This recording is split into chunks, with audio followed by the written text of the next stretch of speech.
Tokyo's restaurant that only serves 6 people a day, the 100-year rule. In one of the busiest cities on Earth, a city where millions of people eat out every single day and foodies from around the world travel to eat the cuisine, there is a restaurant in Tokyo that intentionally serves only 6 people. Not 6 people per hour, not 6 people per seating, 6 people total per day. No signs outside, no advertising, no social media. And for over 100 years, it has refused to change. Most people walk past it without ever knowing it exists. Even many locals do not know its name, and if you do find it, there is no guarantee you will be allowed inside. Today we're going inside one of Tokyo's most secretive restaurants, a place built on rules, restraint, and a philosophy that values tradition over profit.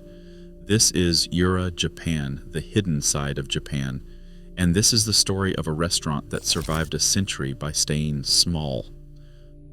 Tokyo is a city of layers. On the surface, it's neon lights, packed trains, convenience stores on every corner. But beneath that is another Tokyo, one that doesn't want attention. This restaurant exists in that second layer.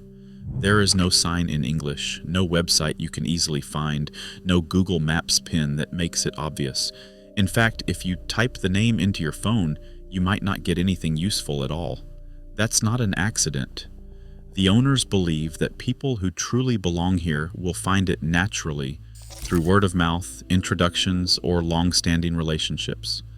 This idea is deeply rooted in traditional Japanese culture, especially among old establishments known as shinis, which are businesses that have survived generations by doing things the same way.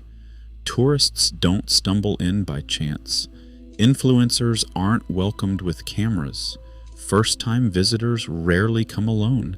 If you don't know the rules before you arrive, you're already at a disadvantage. So why only 6 people a day? The answer is not marketing. It is philosophy. More than a century ago, when this restaurant was founded, the original owner made a decision that still defines the place today. Quality must never be rushed. At the time, Tokyo was growing fast, restaurants expanded, menus got bigger, turnover increased, but this family chose the opposite path. They believed that serving more people would mean compromising the experience, not just the food, but the atmosphere, the rhythm, and the relationship between chef and guest. 6 people was the maximum number that could be served perfectly.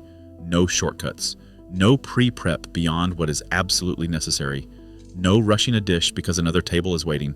Every movement in the kitchen is deliberate. Every ingredient is prepared specifically for the lucky people sitting at the counter that day. If one dish takes longer than expected, that is fine. No one is being rushed out the door. This rule survived earthquakes. It survived war. It survived economic booms and crashes. It is now surviving one of the biggest tourist booms of any city in the world. And today, it still exists in a city obsessed with efficiency. Arriving here does not feel like walking into a restaurant. It feels like entering someone's private world. There's no loud greeting, no forced hospitality. Instead, there's a quiet acknowledgement, a subtle nod, maybe a brief glance. You're not treated like a customer, you're treated like a guest who has been allowed inside.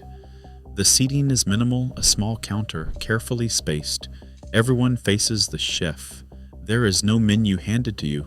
The meal is decided long before you arrive. This is omakase in its purest form. I leave it up to you. But here it is taken even further. The chef is not trying to impress you. He is not performing. He is executing a process refined over decades. Talking is minimal. Questions are allowed, but only if asked respectfully. Photography is often discouraged, and some nights it is outright forbidden. Why? Because the focus is meant to be on the moment, not documenting it, not sharing it, experiencing it. The food itself is deceptively simple. There are no gold flakes, no dramatic plating, no trend-driven ingredients. What makes this place special is not what they serve, but how and why they serve it. Ingredients are sourced from the same suppliers the restaurant has used for generations. Some relationships are older than the current chef himself. Fish is selected not for rarity, but for seasonality. Rice is prepared the same way it was decades ago. Sauces are adjusted daily, sometimes hourly, based on humidity, temperature, and even the mood of the kitchen. Every dish is served immediately when it is ready, not when a server decides to bring it out, not when a course timer says it is time. Timing. Here is instinctual. The chef watches how fast you eat, how you react, whether you pause or rush. He adjusts accordingly. This is why serving only 6 people matters. You cannot do this for 30. There are rules here, many of them unspoken. Don't be late. Don't wear heavy perfume. Don't talk loudly. Don't ask for substitutions. And most importantly, don't act entitled. This restaurant doesn't believe that money alone grants access. Respect does. If someone breaks the atmosphere by being disruptive, dismissive, or overly demanding, they may not be invited back.